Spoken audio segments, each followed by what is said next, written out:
Good. Good. Good. Good. Good. Good. Good. Oh. Big. Big. Make it bigger. Right. This is what I get a lot used to back in the day with logos and stuff. Yeah. When you're designing, the client's like, make it bigger. Make it bigger. Make it bigger. Well, also, I feel... and I would make it so big, they'd be like, can you make it smaller? And I'm like, yep. Sure. Veinier? You also... You want it with more girth or...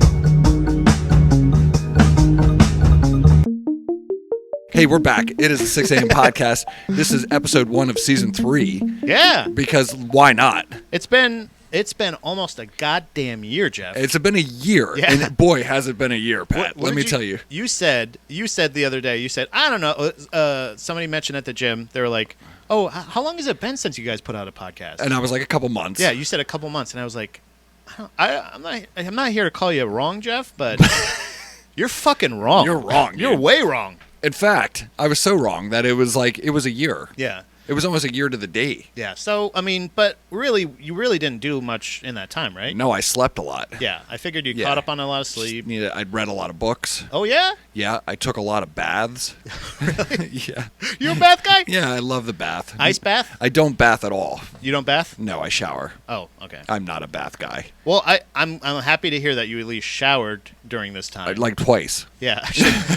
The shower actually plays into this. Once when I kicked it off and once before I came back. You know, just for good measure. He likes a good bookend. That's right. Yeah. Yep. But no, in that entire time, I don't think, aside from the past couple months, and I wouldn't even say that's like you haven't worked on the new gym since then, but Right. you have been working on opening a goddamn jiu-jitsu gym. And here we are, kids. That's right. Which initially was supposed to be a couple months. And I think Right. that's why you had the mistake, because when we Yeah. originally were taking a hiatus was when you said, hey, man, Right. let's just take a little break until the gym gets open. Should be a couple months, or a few months, I think. Yeah, you a few said. months.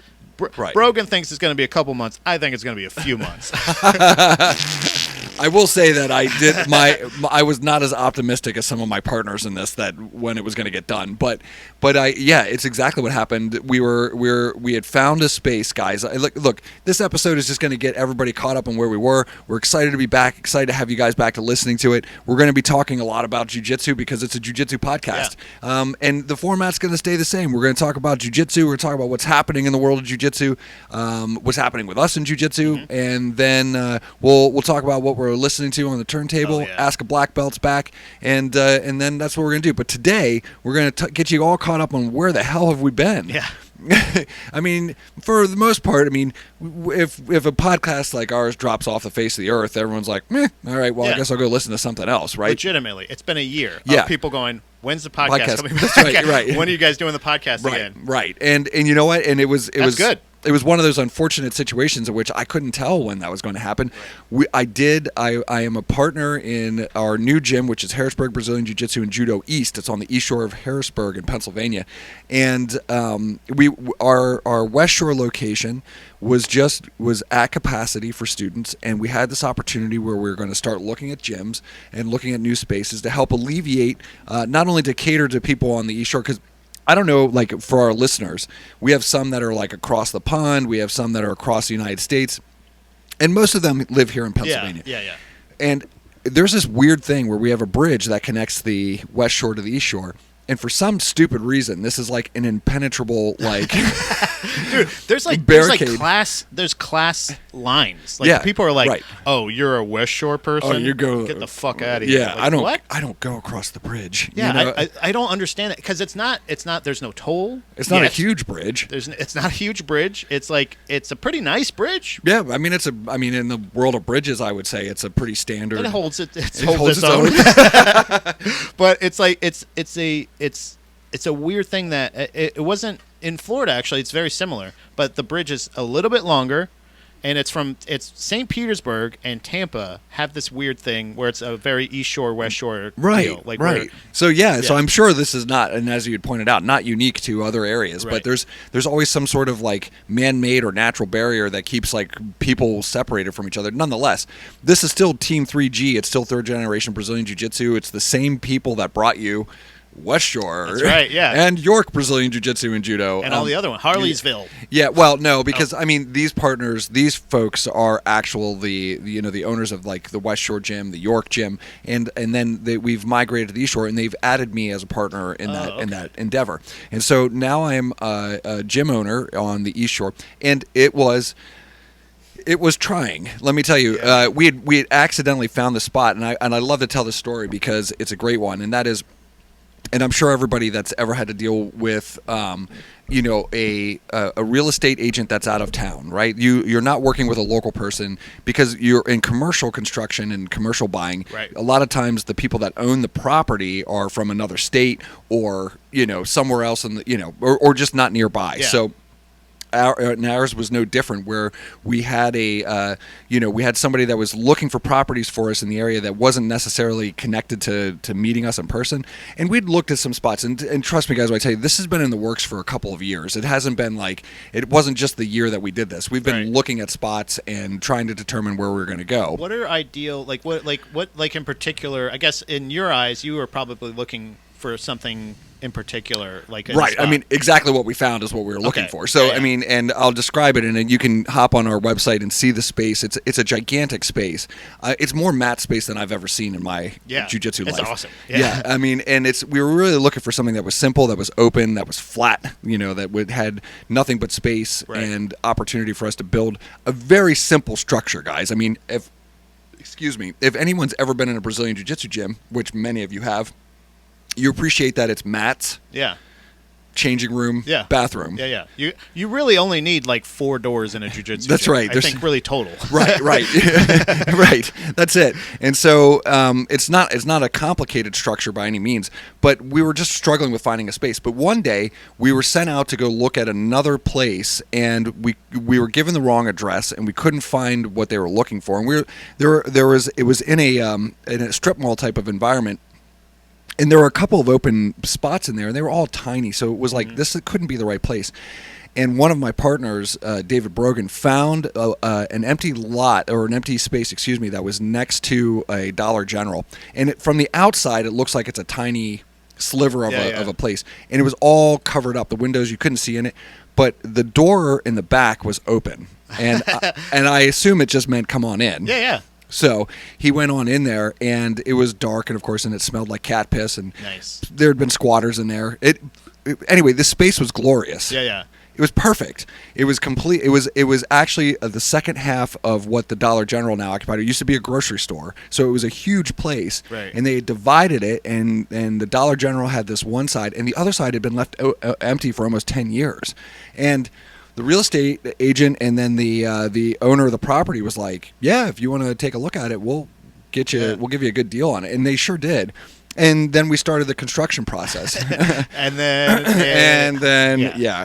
so everything from we did everything. So everything from design to build and everything else, that was instituted by us. Like, we did that. We didn't just hand it off to somebody to do it. The construction part was done with a contractor, and again, it was like, I learned a lot, Pat. Let me tell you, especially in terms of, it's not my first business that I've opened, but it's the first business that I've opened that required construction and management of those types of things. And when you guys are on a budget, you do a lot of this stuff yourself, right? Yeah. And it was really I cannot tell you how many times in the last year I moved mats.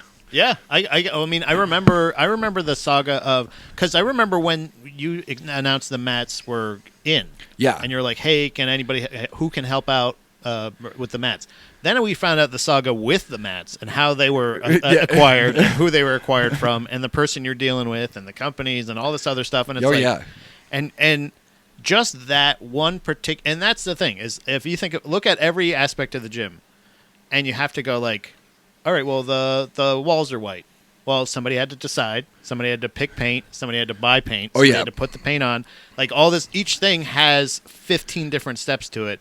And I remember when the mats came in, I was like, oh, good, the gym's about to be open. Right, wrong. It's like, it was crazy because it just feels like everything is, and I will say, I know I'm not the first to say it, I want to congratulate you. Well, thank you. On and everyone involved with all the hard work that was put into this. Lots of hard work. All the decisions made, I feel like, were correct ones because it looks great. Did our best. It's a great, fun place to train. It doesn't feel like something that was turned into a jiu-jitsu gym. As soon as you walk in, it feels like, oh yeah, it's a jiu-jitsu gym. This has always been here. You Yeah, know what I mean? like that. Good, thanks. So, that's a huge compliment. Yeah. Everything was meticulously thought of. Yeah. And I think it paid off. Yeah, it thanks, took man. a long time, but I can't imagine. It's like opening a restaurant. Yeah. You know what I mean? Like, yeah. it's this weird thing. You got to think of the forks. You got to think of the napkins. You got to think of the plates. And I'll tell you this, another thing too, and this is interesting. First of all, thank you for the compliment, and a shout out to everybody that helped out with that. My partners, everybody did like a lot of work to get this thing rocking and rolling. And again, surprisingly, it's an extraordinarily simple structure, and for some reason, I mean, excuse me, and also one of the biggest, the stickiest part of all this is when you're working within a township and you have to get permitting. Yeah, permits. Permits took forever. I mean, forever. And it was amazing. Like, just to be a part of that process was very frustrating and infuriating. And also then we had a lot of compliances that we had to maintain and manage because we're opening a new space, and much of which has nothing to do with anybody. I mean, we have Brazilian Jiu-Jitsu fighters and mixed martial artists and judo fighters in the gym, and that's it. I mean, that's the only thing that we offer in that space. But anyway, all that being said, compliance was an issue and so on and so forth. But shout out to everybody that helped, because we had so many people help and come in and donate their time, effort, and energy, and it was really, really appreciated. And that gym is for you guys. I mean, but here's the thing: when you say restaurants, nobody opens up a restaurant to make money. Yeah, right? Yeah, it's your passion. Guess what, guys? Nobody opens a jiu-jitsu gym to make money either. So like, I mean, these opportunities seem like, I mean, and don't get me wrong, like my partners have established a gym in on the West Shore of Harrisburg that is doing very well, and York as well, doing very well. And and that's after like 10 years, you know, but nobody opens it with the intent of like becoming rich or making a lot of money. I mean, right now we're in a great position where our student base is growing, bills are covered, and that's it. Yeah, and that's the biggest thing. That, to me, a successful business or a successful gym or whatever it may be, whether it's because I've started a production and direction company with we were talking about that earlier, Baby Mermaid Productions and stuff like that. So like and like it doesn't feel like a business for like it doesn't feel like it. It just feels like something you're doing. Right. For the longest time. And I have to assume that's I feel like it's very much in line with like a career. It's it would be, right? It is. It literally is. Yeah. I mean, I know that, but like it's like you blazing your own trail in a career path. Right. Like you're making a career path for yourself. You're saying, I want a career in this thing, so I'm just going to open the thing and I'm going to do the thing. Right. And that's ultimately, I think, where a lot of successful businesses come from, and successful inventions. And is somebody that looks practically at life and says, you know what, I'll fucking do it. And I appreciate that, because no matter what, you say like, oh, it's not, it won't be profitable. It doesn't. It's profitable right now because it's open. Yeah, it provides what we wanted it to provide. And it brings you exactly what you wanted. Exactly. And it is a dream come true from that perspective. Like, and I agree with you, man. We've said this before on the podcast, and I'll say it again. I'll brag just a little bit. Having opened successful businesses in the past, it is, guys, nothing more than consistency over time. Yeah. You blaze the trail, you lay the groundwork, and you don't wait. You just get started. Yeah. And I remember, and I've told this story before, but it never ceases to amaze that. I remember one time after I'd started my design studio, and it had been years after that, and we'd been, of course, making a living and doing all the things that we wanted to do as a family. And I remember sitting down in frustration next to my wife saying, when am I going to make it? Yeah. And she looked at me and said, what do you mean? Yeah, exactly. We've already made it. And I was like, oh, yeah, no shit. Like, we were making a living out of doing this. That's the best part. Wives are totally perfect for that one thing is to like. Well, they happen to be perfect for a lot of things. Yeah, you're right. I know, but but this one thing in particular, I feel like it's wives in particular. Your friends can say it, your peers, anybody, but it's that thing of like because they're the person that you feel most comfortable being vulnerable with. Sure, of course. So you'll go or should be. Yeah. Well, one of them. I feel like you should be more vulnerable in. Not with everybody, but with your friends, males included. You should cry more, pussies.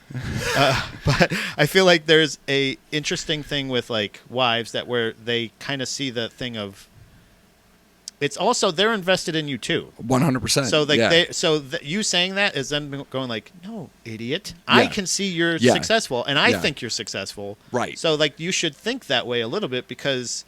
You have to hear other people's perspective, and a wife's perspective when it comes, especially to this careers and things. Sure, is so beneficial. And also, I will tell you that my wife is she runs all the business operations too. So it was very much like you idiot because she's like I have no idea. She runs all the finances, does the taxes, and pays the bills. Worried. If I'm not worried, you should be fine. Exactly right. She's like I take care of this every month. You're the artist. Just art. Just go art. Quit being a pussy. Shut up. Yeah, it's literally like because I'll go like, oh, I don't get to. I'm not on this show. I'm not doing. They didn't ask me to be on that show. And it's like she's like, do you want to be on that show? And like, no. Right. Like, then what are you doing? But so shout out to my wife and Pat's wife for putting up with the perpetual man cold. Yeah. That is like for being with our whiny little artist complaints. Going, I don't feel fulfilled. Shut up. And they're sweating and doing stuff. Yeah, exactly. Yeah. So speaking of being fulfilled, I mean, there we have it, guys. We have this glorious facility, and it's open, and it's for you guys. I mean, that's so come train. Like There's been a couple competitions there. We've already. had competitions. We've had seminars. Mm-hmm. We have classes 7 days a week, starting at 6 o'clock in the morning. Shout out 6 a.m. And that's us. that's right. And like it's incredible. It's 8,000 square feet, right? And I don't know how many, like 6,000 of it is mats. Yeah, really. It's so crazy because it's almost. Have you ever seen like I guess I was gonna say have you ever seen those rooms from the 70s? The sunken in room that's like almost all pillows. You mean the sex chalet? Yeah, I was gonna say I don't know like a sex bungalow. So that's Harrisburg East. It's a jiu-jitsu bungalow. You can just walk in, throw your shoes off, and dive into a mat. Don't dive because actually they still don't hurt. Don't do that. They're still fresh mats. Yeah, I mean it's just an expansion of like what we were already offering on the West Shore. We have a great team of black belts and great practitioners throughout the talent skill. And we can get into this because we just got back from the 3rd annual King of the White Belts tournament. Yeah. And which Pat and I were fortunate enough to be able to commentate on. And just as like the past years, but maybe even more so this year as we watch even jiu-jitsu grow in that small amount of time and the amount of growth that I've seen in jiu-jitsu and the skill level with white belts in particular in the 16 years that I've been doing jiu-jitsu. This it's incredible, guys. So we run this. So for our listeners, we run this tournament every year. It's an annual tournament, and it's called King of the White Belts, and it's an in-house type of thing. So it's all of our affiliates and our locations that are able to participate, and you bring the best of your best white belts who compete against each other in 3 different weight classes. And in the end, the winner of each weight division gets awarded their blue belt if they make it to to win their division. And it's just run like any other tournament. It's under IBJJF rules. Mm-hmm. It's very well run and professional and so forth. And Pat and I are your. That's very professional. We aren't. No, we maintain our status as knuckleheads. We are very consistent in our knuckleheadism. Yeah, and so, but to be able to commentate that, but to watch these matches, it was incredible. The skill level, just in like brand new people who, and I say brand new. There are definitely those that are like were already ready for their blue belts, and I think that's kind of the point, though, right? King of the White Belt says, the people that are due for their blue belt anyway are going to likely win their division. Mm-hmm. Because they're ready for their blue belt, right? Yeah. I mean, and so it does work out in that, but it makes it more. It makes it more interesting in the sense that, like, it's not like, sure, we all know you should, but you're not at the requirements. But if you can conquer this gauntlet, Sure. of people. And that's the thing, is you have different skill levels as well. You have a no-stripe white belt that was a wrestler. That is, or a previous grappling experience some way. Yeah. Or We something only like that. avoid, if you're D1, you're not allowed to. Oh, yeah. Right. But I'm saying, but within reason. Or they have Yeah. grappling experience, or maybe they trained at a different gym and they moved Sure. here. Yeah. It could be any scenario. And that's also another thing. I mean, last year, Randy took one of Sure. his division. You're right. Randy is a former 6 a.m. trainee, or once a 6 a.m.er, always a 6 a.m. Thank you, Pat. But he is somebody that moved away to Ohio. Ugh. Talk about a barrier. You know what I mean? But Randy was somebody who was ready for his blue belt. Like he was ready for his blue belt. Like Yeah. as far as like he was determined to get his blue belt. Well, right, and that's the coolest part about Yeah. it, right? I mean, and then like anything else, I mean, these are, and just like every other belt promotion, whether you get it through a tournament in this particular case, or you get it because you make it, then you grow into that position, right? And that's another. And I think that's the coolest part is you don't really lose. Like you gain competition experience. A lot of times at white belt, maybe you haven't competed a ton. I know I hadn't. Yeah. That's the first time I got my first experience at an in-house tournament. Yeah. And I think there's so much value in the fact that you can gain competition experience, get over that, get over those nerves, and also you're more comfortable in this environment competing with people that you've competed with before, but you also get the long having to wait for a match. Sure. Oh, this one went a little bit longer. Oh, you got this foul. You learn about fouls. You learn There's- about yeah, DQs. You learn yeah. about all these other in things. a pretty safe environment, right? In a very and where you're, because that's the thing is the nerves in going to a competition. A lot of times it's not the jiu-jitsu. It's everybody's watching you. Yeah. It's when you're at class, everybody's rolling. But You're more worried about embarrassing yourself in front of others than Right. you are and that is and these people you've embarrassed yourself in front of a million times. Let so me nobody cares. let me tell our audience that everybody that competed at the King of the White Belts tournament should not be embarrassed because nobody put on a bad performance. No. Everybody did really, really well. Nobody- And so that was a hard-earned victory for those that won their division. And we brought it up a couple times. And I want to give a shout out to anybody that's watching that maybe doesn't train jiu-jitsu that watched the thing. Because I got a lot of feedback from people that were like just comics or other people that I didn't expect. They were like, hey, I watched your thing. Yeah, watch the tournament. That was really funny. And here we go, though. What? I mean, this is, and where we start getting to like the state of like jiu-jitsu today and like all this stuff, it is so much more accessible for in a variety of different ways that it's rare that we run into somebody that A, hasn't done some jiu-jitsu before, or B, knows about jiu-jitsu, like understands the fundamental principles of jiu-jitsu. Right. That it's a submission grappling art. You know, they've seen it in context to professional fighting and mixed martial arts. They've seen it on television. They've heard about it on podcasts. A lot, so many. This is the thing that cracks me up, Pat, is that all of these people that are like that follow podcasting and love their heroes, whether it's Rogan or whether it's Jocko or whether it's I mean the list goes on and on and on. All these guys train or black belts in Brazilian Jiu-Jitsu. Mm-hmm. Yeah. And they talk about jiu-jitsu all the time as though, and it's not even a jiu-jitsu podcast. Yeah. It's just and it's fascinating to me, like now, like, and then on the end of like celebrity, we've got all these celebrities that are training jiu-jitsu. It's just like, yeah, I mean, it's the shit, guys. Yeah. And it's great, though. It makes it super accessible. People know about it. It's also the thing that we were talking about when you don't realize you're accomplishing the thing that you wanted to. Right. I wanted to be somebody who is like, I'm not here to push jiu-jitsu on anybody. I don't give a shit. Like, if you don't want to do it, I don't give a fuck. I just think it's the best martial art.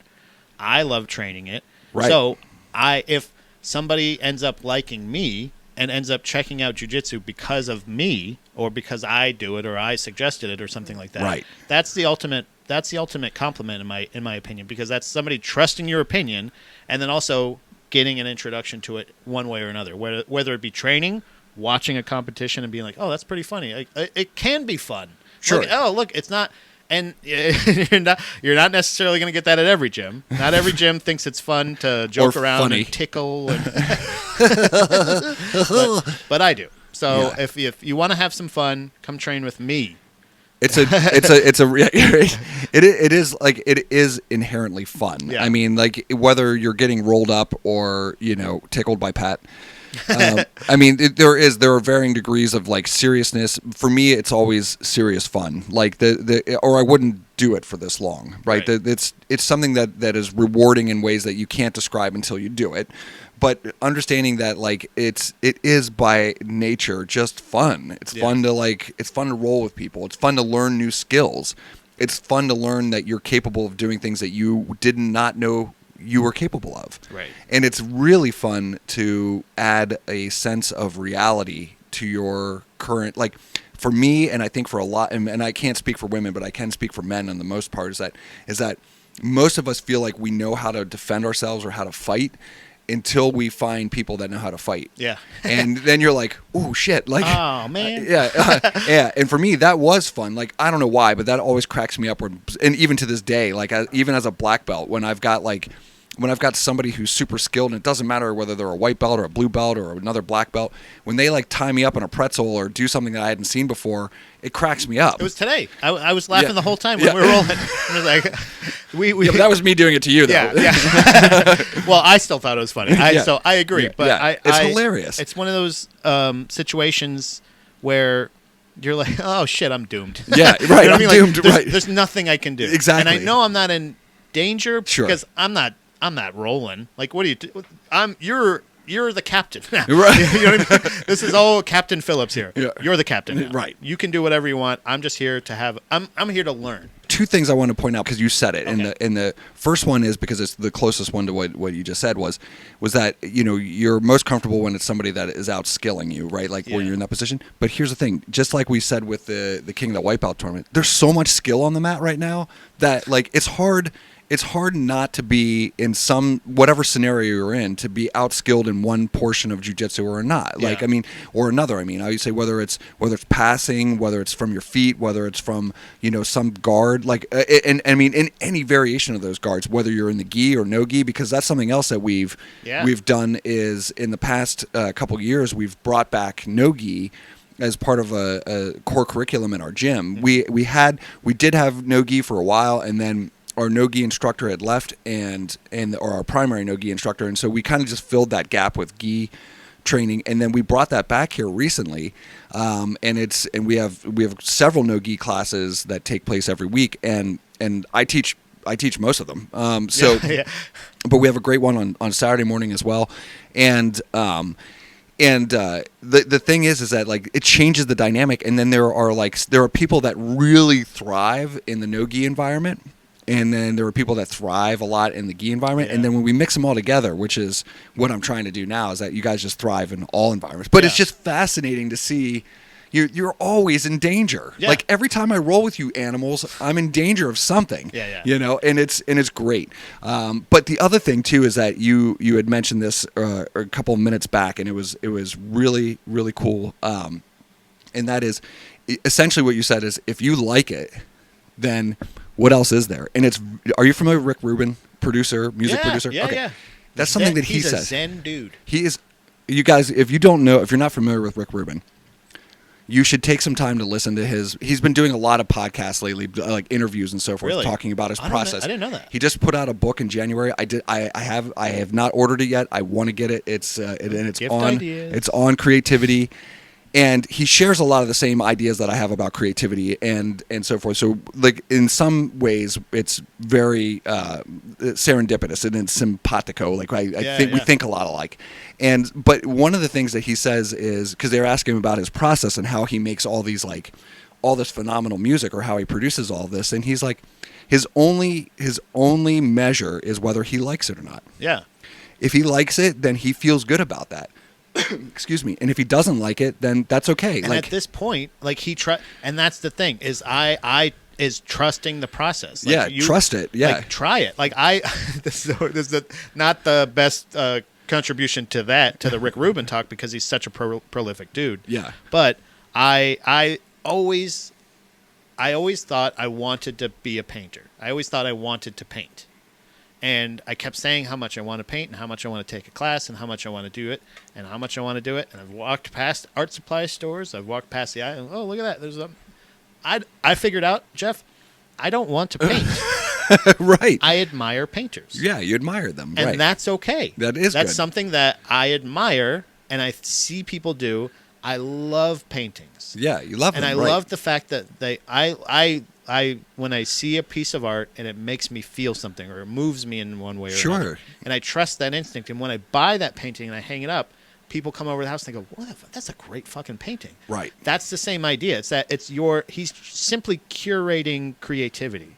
What he does is he comes in and he says, yeah, like what they say, what do you think sounds best? Like, if I'm doing it, I think this one sounds the best. But which one feels the best? Right. Try that one again and try to do it this way. Like, his way of production is exactly the way I would produce as well, because I hate being a session musician, and that's what you know what I mean. Like, I wouldn't want to be the guy that's like, let me do it. Like, no, they're the artist. Like, he's somebody who he looks like a biker, but he sounds like a hippie. Yeah, we'll do an entire episode on Rick Rubin sometime, because it's totally worth it. And I don't want to turn this episode into that, but you're exactly right. And a lot of things that you've even said today echo the things that he says. And you're right. You should create an environment in which people can express themselves. And that is exactly how I want to approach jiu-jitsu. It's how I approach my work. What you've done. And it's what I've done. You've done it. Yeah. You've already succeeded. Yeah. Thank you, wife. You created it. You fucking idiot.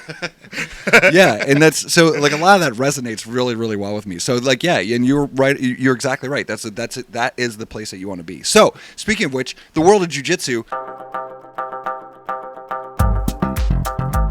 We were going to be back to podcasting earlier, but I got sick. Oh, yeah. And in that time period, you motherfuckers lit Canada on fire. I don't know what happened. The world's on fire. I was out for a week. Like, yeah, I feel like the issue with Canada is its similarity to Australia, with there being so much unpopulated area, wilderness and whatnot. Oh, so the solution is to populate it. Yeah, man. Yeah, construction. I'm just saying, if I'm saying it, I feel like, and I'm not, I honestly, I don't know, I don't think I'm conservative, I don't think I'm liberal, I don't know what the fuck I am necessarily. Yeah. But I just feel like if there's places where there's like too many people, or if they want to not be there anymore, and then you got like literally a ton of land that nobody's using. Yeah. Help them out. I mean, like, the cities burn say, a lot less than forests. Right? So if you say, hey, everybody here, or why don't you move up here to Saskatchewan and, you know, like, right. You populate it, you earn it. You get it. You know what I mean? Get a free bag of milk. Yeah, you get a bag of milk, son. Hey there. But it's the same idea as Australia. Like, oh, it's so uninhabitable.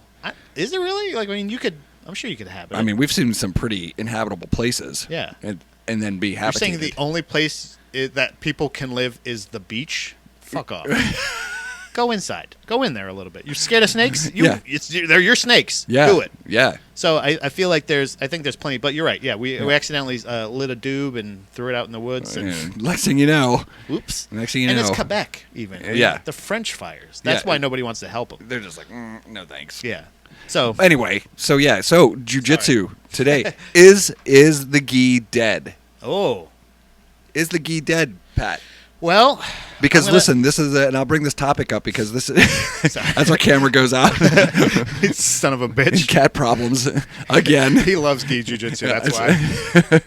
And I've seen this quite a few times here recently. Is that, you know, and I understand that's incendiary and that's why it comes up. But like the question is, like, right now the popularity in not only doing jiu-jitsu but also viewing jiu-jitsu is in the no-gi world. There's a lot that's attractive to people. Maybe it's because of its accessibility. Maybe it's because they've never really like dove into the gi. But the question becomes: is gi jiu-jitsu dying? Or I think so. The point I was going to say was, before I had to reprimand Stanley, was the most popular jiu-jitsu practitioner in the world exclusively does no gi jiu-jitsu. Gordon Ryan. Right. But he doesn't, though. I mean, he only competes in no-gi. He only does. Look, I have never seen that man in a gi. Also, I only Google Gordon Ryan shirtless, so that might be me. But I have never seen him train or compete in a gi. Right. So it's if he is the Pied Piper of jiu-jitsu, if he's the one that's out there kind of representing it for a lot of people, I feel like he has somewhat of a responsibility to fucking slap a gi on, because that's, if anything, that's where it started, man. Come on. Is. So I don't know if it's dead, but the people in which but there's people like Mikey Musumeci. Mm-hmm. There's people one of like, my favorites. I love him. Fucking Langacker. Yeah, one of my fucking favorites. Langacker. I can't remember his first name. Fucking Langacker. There's the Rotolo. Well, do the Rotolos do? They do both. They both do both. So I feel like there's still, but those aren't the names. Like if I feel like it is not dead, but it may be dying because of the fact of that. Okay. Well, if that's the case, then I'm bringing it back. Okay. Okay. Because here's the thing. You and Zuck, huh? Yeah.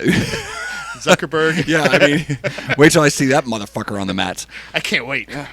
So the thing is here's what we miss about about the gi, and that is that the gi is designed as a tool. The gi is a tool.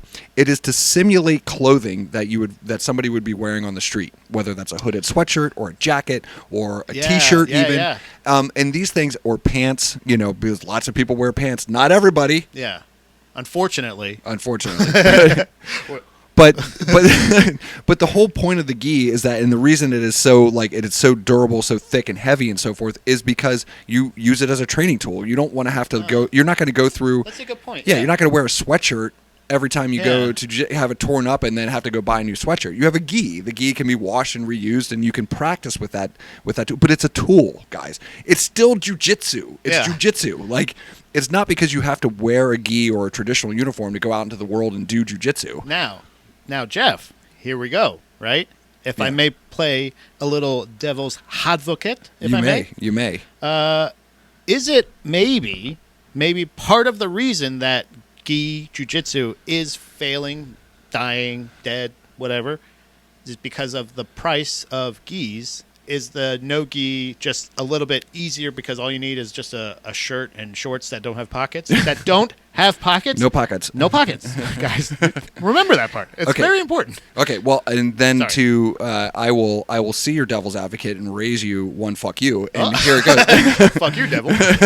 And that is, here's the thing, is that most of these people are spending way more than that on clothing that's going to disintegrate within the next, or you're going to stop wearing within the next year. Okay. And the gi, like, that thing will last you quite a while. I mean, depending on how much you're training and so on and so forth. But realistically, like, I still have my very first gi, and it is tattered. Yeah.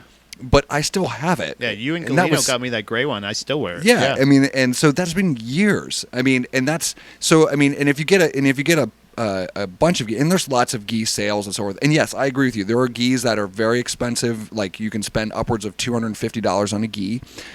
I don't. That's not my preference. I usually go with a gi that costs about $100. There's accessible ones. There's good ones that you can get for like 60 to 70. Yeah, of course, really absolutely. Ones, yeah. Yeah, absolutely. And if you get a couple of them, because you're going to train a lot, and because believe me, you start jiu-jitsu, you're going to train a lot because you love it. You're going to fall in love with it. And you're going to train all the time. You're going to want more gis. You're going to want more gis, but you only want more gis so that you can cycle through those gis and they last longer. Right. I mean, but realistically, you think about the investment that you're making; it's nominal compared to like the stupid shit you normally buy. Right. And I mean that to everybody, including myself. Yeah. You know what I mean? That's wasted within a... The things that I'll spend, like, I'll be like, I'll never spend $300 on that. But in that month, I'll have spent $300 on fast food. Right. It's like, what are you doing, man? You idiot. Exactly. Yeah. So I think, like, I think the question of whether the gi is dead, and I mean, it could be that it's dying. It could be that there are, and I don't know statistically if there are more practitioners that are doing no gi jiu-jitsu versus gi jiu-jitsu, but we've seen this ebb and flow before, especially when Eddie Bravo started 10th Planet and he was like exclusively no gi,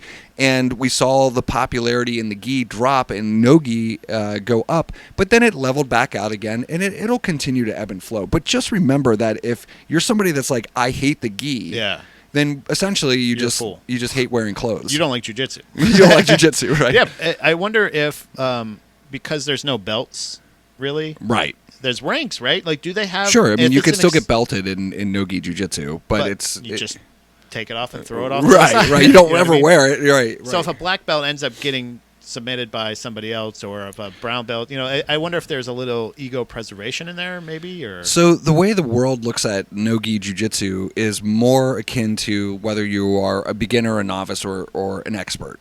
right? Because there are a lot of different factors that play into how you compete in no-gi, and because it is there are different skill sets and levels of skill sets within no-gi that doesn't exist in the gi, and vice versa. Mm-hmm.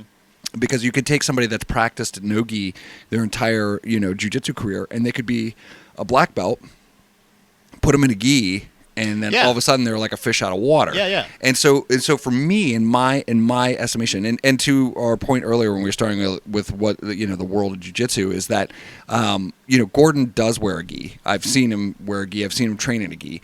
He competes exclusively in no gi, but he has worn a gi. And you're going to look it up. Go for it. I believe you. Yeah. So at any rate, all that being said is that if you want to be, I think that if you want to be a black belt in Brazilian Jiu-Jitsu, you should be a black belt in the gi. Well, covers up his ads. How many fucking pictures of Gordon Ryan? Some of these are doubles. Some of these are doubles. Oh, are they? Because he's wearing a different gi. Oh, he's got all gi and glasses on here. Yeah. So is he? So this might be a dumb question. Hey, get ready for it. It's the first one of the new. Ask a black belt. We're not to that section. We're not there yet. This is just a dumb question section. But if you are a black belt in no gi, are you also a black belt in gi automatically? Because like you just said, I mean, you know what I mean? I mean, not in my opinion. Not in my opinion. My opinion is you may be an expert in that in no-gi jiu-jitsu. You may be a black belt in no-gi jiu-jitsu, and that's fair to say. Right. you can definitely do that because just like everything else, there's levels and skill sets to both. But if you want to be a well-rounded Brazilian jiu-jitsu fighter, it would work better the other way. Yeah. Yeah. If you were a black belt in gi and then you went to no gi, you're going to be way more. I feel like more fit, don't you think? I don't know. I mean, it's hard to say. I mean, that would be really opinion based. But that's why we need both. Yeah, I think you should have both. Right. So it solves that problem. It solves the quandary and the disruption in the force, if you will. This is why it makes him look fat. Sorry, that's why I figured it out. Yeah, it makes Gordon Ryan look fat. And so he's like, "No, I'm not wearing this fucking thing." But yeah, listen, you should focus if you can. And not everybody has access to both gi and no gi jiu-jitsu, and that's reasonable and that's fine. I just think that you should do your best to be a black belt in both gi and no gi jiu-jitsu.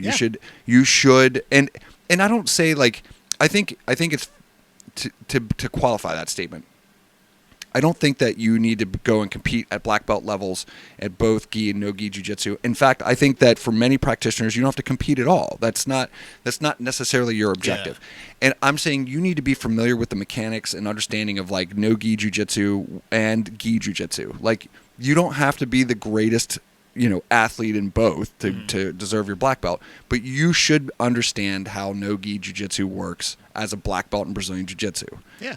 Makes sense? That's sensible. Yeah. Yeah, I just think so. It may not be your preference. You may not like to practice it. I know black belts that I'm very close to that don't practice no-gi jiu-jitsu. That's just not their jam. But I guarantee you they understand the mechanics of no-gi jiu-jitsu and how it functions. Just like if I may, Jeff, I'm going to help make your point even better. You've made a great point.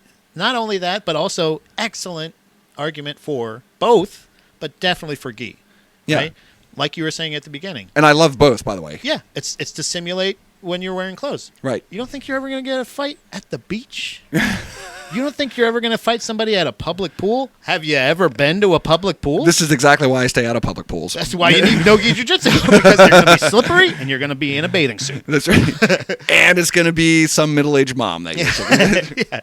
But you need to know how to Kimura her effectively. You need to know how to put her to sleep. Until the lifeguard comes over. That's right. And you got to put him to sleep then. You going to do something about this? You going to do something? Like Matt Serra at that Vegas buffet or whatever. I was just thinking about that.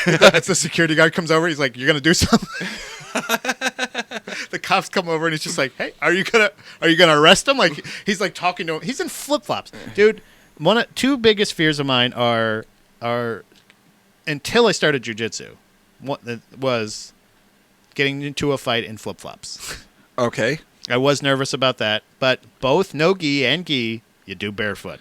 Yeah. So kick those puppies off, you're good to go. Ready to rock and roll. So it's one of those things of I'm excited when I wear flip flops. I might get to fight somebody today. Right. I'm in my fight mode. I got active toes. I bet.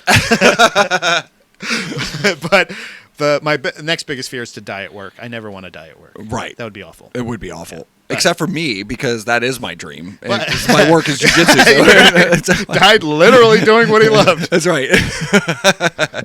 But yeah, so anyway, to end this segment and move on, I think you guys should do your best to like be in a place where you can train both gi and no gi jiu-jitsu. Again, I'm not if you get your black belt in a gi and that's how you trained, you should explore no gi. Yeah. You should understand it, and that will make you a more well-rounded black belt. To me, that's important. If you got your black belt as a no gi practitioner, put a fucking gi on. Yeah, come on. Try it out, Yeah. and then understand the mechanics of gi jiu-jitsu and like how it functions. That makes you a well-rounded black belt. Yeah. Okay. Yeah. Just like we all take this time to understand wrestling, we understand the mechanics of judo, we understand the mechanics of sambo, we understand the mechanics. There's lots of different like things, and also not forgetting too that we should all understand.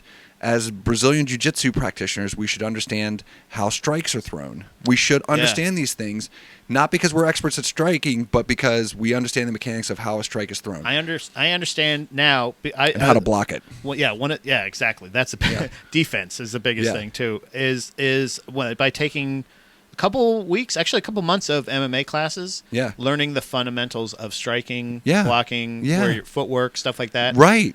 Of Distance management. Yeah. Yeah, all these things are super important. It's one of those things that it's definitely stopped those nightmares I used to have where where I go to throw a punch and it felt like I was punching through water. I've had those. Oh yeah, it's the worst. What the fuck?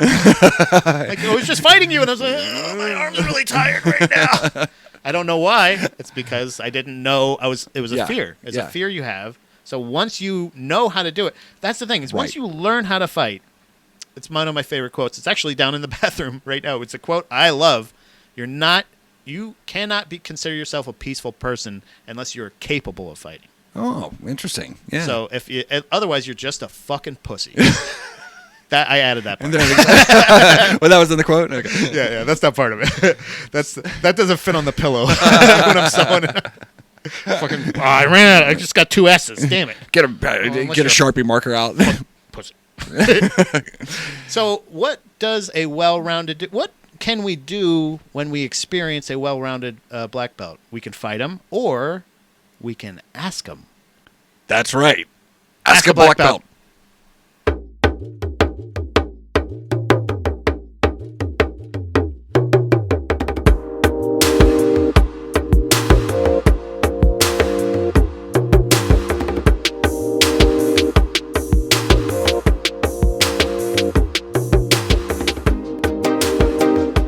Anybody listening, anybody watching, anybody available, if our voices are hitting your ears, if your eyes are seeing these lips say it right now, you can DM me anything you want. You could drop in my DMs. You can drop in my DMs, whether it be you can email me at babymermaidproductions@gmail.com. You can do the same at the same name and Instagram, Baby Mermaid Productions, or Pat George on Facebook. Most of us are probably friends, I'm sure. But don't send them to the Sixam because I don't want him to see it. These are surprises secret for him. surprise questions. So anything you got, anything you want to ask him, doesn't have to be jiu-jitsu related. It can be jiu-jitsu related. That's right. But we have an example of a non-jiu-jitsu related. Because the reality is, and everybody knows this, is that once you get your black belt in Brazilian Jiu-Jitsu, you're automatically an expert in all things. You are indeed a black belt. That's right. Like, that's what you are. You're a professor. They don't call me professor for nothing. You're a fucking professor. That's right. So. First question is from a listener named Pat. Oh, Pat. Mm-hmm. Hi. Shout out, Pat. How you doing? Handsome guy. Probably. Love that guy. Very sexy. Is it crazy that we don't sweeten coffee with marshmallows more regularly?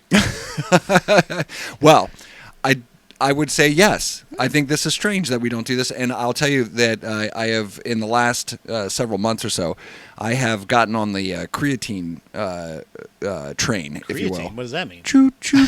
I take a creatine. No, but what is... What is creatine? Yeah. It is a substance that is typically found. How unhealthy.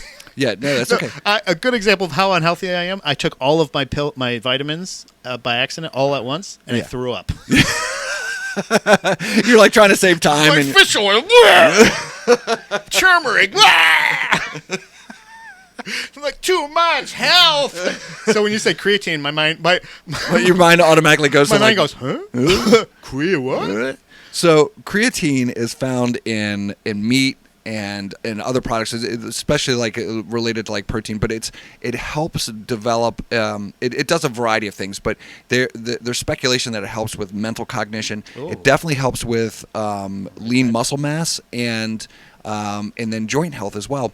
And this is particularly helpful for adults, especially older guys like myself, who like over time, start to that curve starts to go down instead of up, right? Because I'm getting older and so forth.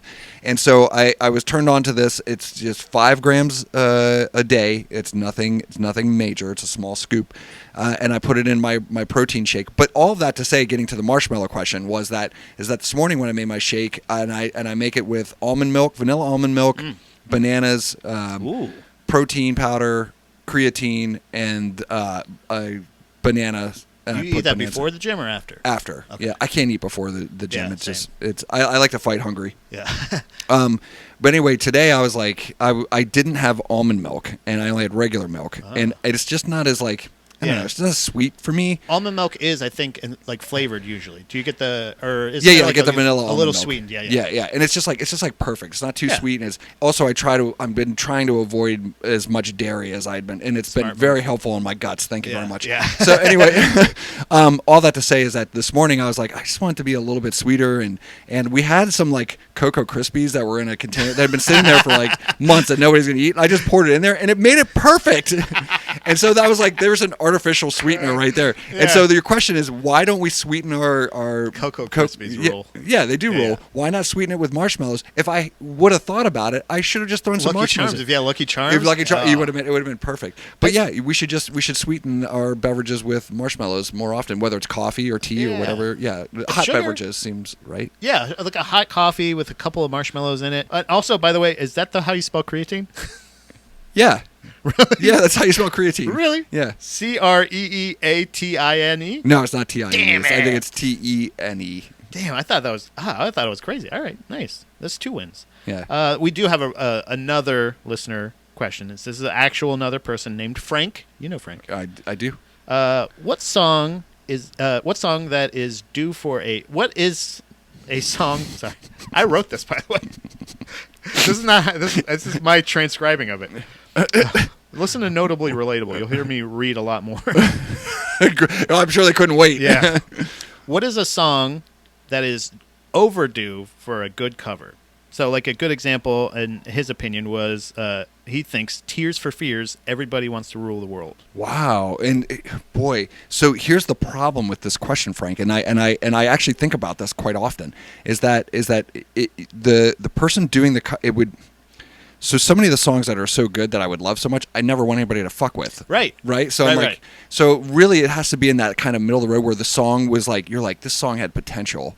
And it just didn't for whatever reason, in context to like the band or like the time it was released or whatever, just didn't land. And you get another band that's like, I actually love this song, and they do it, and you're like, man, this song freaking rules. Yeah, I love how they see it from a little bit of a different perspective. Yeah. But I will say that like I couldn't give you a specific what song would be due for that. I feel like I'd say Ace of Base, I Saw the Sign. Yeah, that'd be a good one. No, I'm joking. That wouldn't be good at all. No, why not? You don't think so? Maybe it would be though. There were a couple of songs, and in particular, I was thinking about some Queen tracks that would be great under like a sort of like the. I want to say the alt country type of vein, like a lot of the new like pop country, like how not pop country, but like I'm thinking more along the lines of like the roots folk music that I love so much. Okay, yeah, like an Andrew Shepherd or singer songwriter. Yeah, singer songwriter stuff. Like to take some of those and like extrapolate it to that sound, I think would be amazing. And I agree with you. Yeah. And I agree went the other with way. You. Yeah, you did. So I agree. Like either way. And that's one of the things that I really enjoyed. Like you can take Me First and the Gimme Gimmes as a joke band if you want, but I don't. I think that they're fucking great.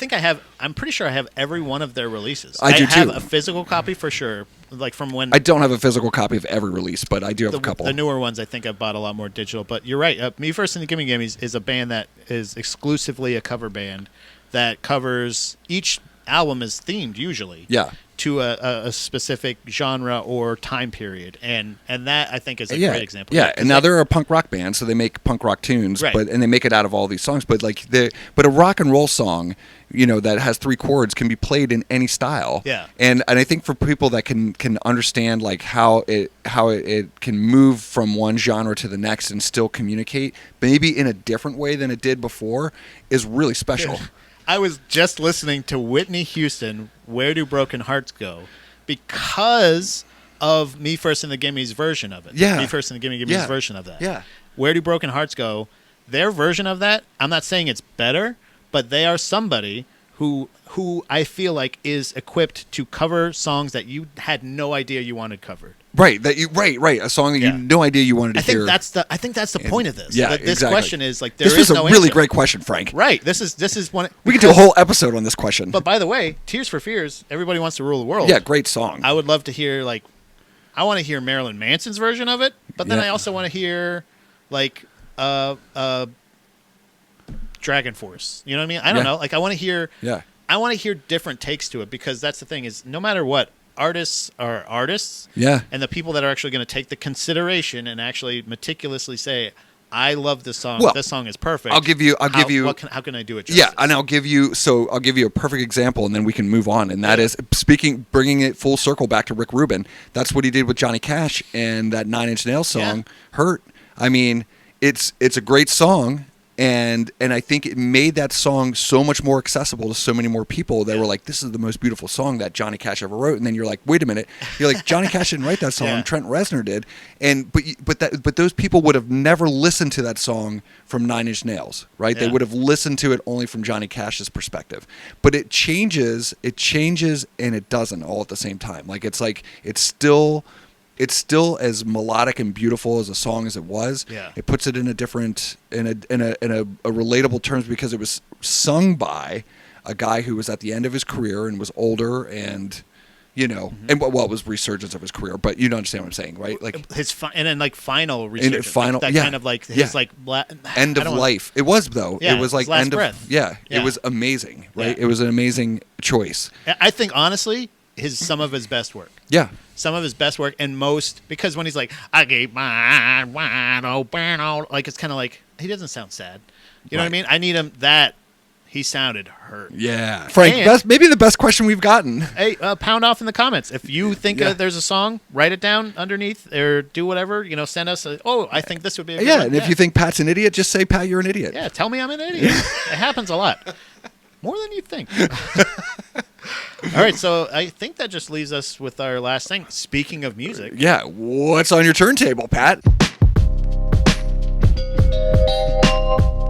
my turntable. Yeah, your turntable. Oh man, I have been. Listening. We've got like a whole year of music that we have not been caught up on. And dude, I've had such a glorious experience over this last year with new music. I've been trying to keep a list, and also, so in that same vein, I actually in our off time, I'd started a couple new podcasts, Notably Relatable, a couple other one I'm doing for Dominique as well. So, Yeah. Now Brewing Next Leaders podcast, all about leadership and professionalism.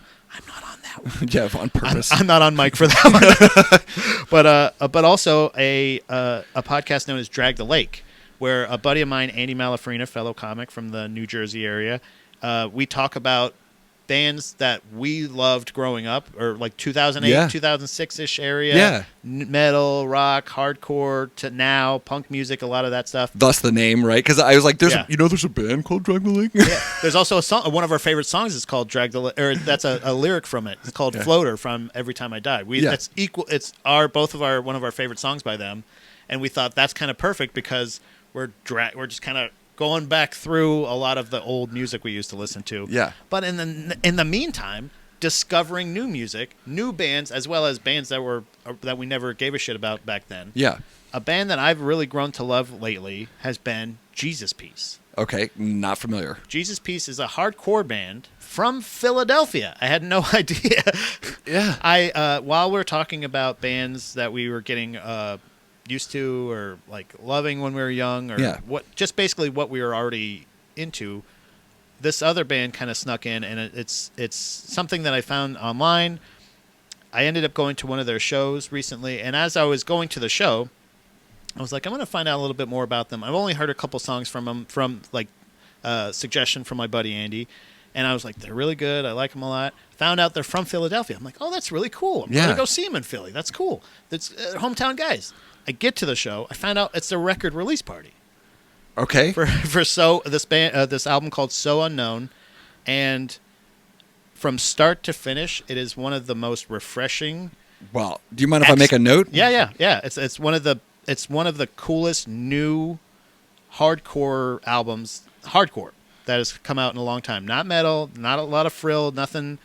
They're not and we talk about this a lot on that show. They're not reinventing the wheel, but they're taking themes and sounds that we're used to and that we love, and reinventing them and kind of refreshing a lot of that stuff. And it was great to see them. Perfect. I didn't realize how big of a show I was going to, but I would say if you get the chance to see them live, they do not disappoint. Okay. As well as that is one of the best albums I've heard in a long time. Well, outstanding. Yeah. Speaking of one of the best albums that you've heard in a long time, guys, I have so much new music that I've listened to here recently, and I say new as in like new to me. Yeah, that's the same. Yeah. That I'm excited. First and foremost, though, I want to start off with like my turn. This is just important for all of our listeners, and that is this, because I've already brought them up before in the past, so it's not what's on my. It's always on my turntable, sort of. Yeah. And that is what's been on. What's been on? Yeah. De La Soul has won their legal rights to their music, which they had not had up until this past year. One of Plug 2 actually has passed away here recently, so they're down a member, but they finally won their legal battle to own the rights to their music. And so when you hop on like things like Spotify or Apple Music and so forth, you can listen to all their fucking records and do it because it supports the band and it gives them or the group, and it gives them royalties that they have not received in whatever it's been 30 years of making music. That's crazy. It was not available on Spotify? Yeah. So on Apple Music, for instance, they only had like 2 or 3 records that were available, and De La Soul has been a pretty prolific group since like the 80s up until the late 80s, early 90s up until now, and they've been making records, and you couldn't fucking listen to them, unless you bought the record, which is totally great. But I'm just saying. And nowadays, like you want to be able to be like, oh yeah. Well, I own the record already, right? Like I own the record, so I don't want to buy it again. But I have it on CD, or I have it on vinyl, or I have it on tape. I have Blown Mind State on cassette tape. I don't have a cassette tape player. So I mean, like buying it again is not what I'm after necessarily. But now on Apple Music, like I can listen to it and support, and it's just great to have all that. But what's on my turntable right now is a band that you introduced me to not too long ago, and that's White Reaper. Oh yeah, guys, listen to fucking White Reaper. Dude. It's really, really strange music because it's nostalgic and it's new and it's poppy and it's like metal and it's that's like a genre punk rock and it's all together in this mix of music that is like it's almost nostalgic in like almost an 80s type of pop kind of like way. Mm-hmm. It's got that groove, but it's all original music. It sounds great. The lyrics are terrific. Oh yeah. It's got a vibe that like I just really dig. It's just great music. Yeah. It's just great music, and I love that it's like respecting. It's almost like Cheap Trick meets this. Yeah. This. Like, so the whole thing was that you had explain. You had it in a playlist that we were listening to during guard passing day, and I was like, man, who's this band? This song, I really like this song, and you told me it's White Reaper, and then I fell down the rabbit hole, and I was like, Pat, these records. Like all of the records are really good. That's the biggest compliment, in my opinion, is when somebody asks what a song is because they want to check it out. That's a cool thing. That's when I know that I've curated a good playlist. Yeah, it was a good one, man. So like anyway, thanks for that tip, and that's that's what's on my turntable right now. It's White Reaper. There's going to be no shortage. I feel like we could just when we end this episode, we should just re-record a bunch of turntables because we're going to have to get a bunch out. Just record all turntables. Yeah, that's right.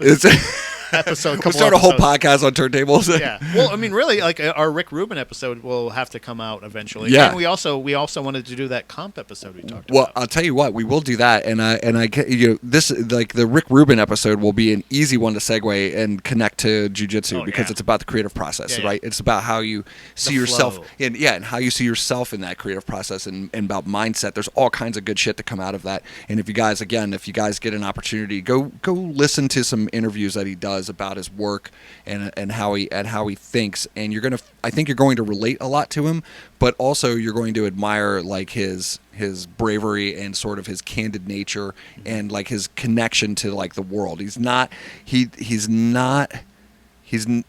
like selling anything, and that's the best part about it. He's not selling himself. He's not selling anything. He's just telling you like the way he sees the world, and it's really fucking cool. That's awesome, man.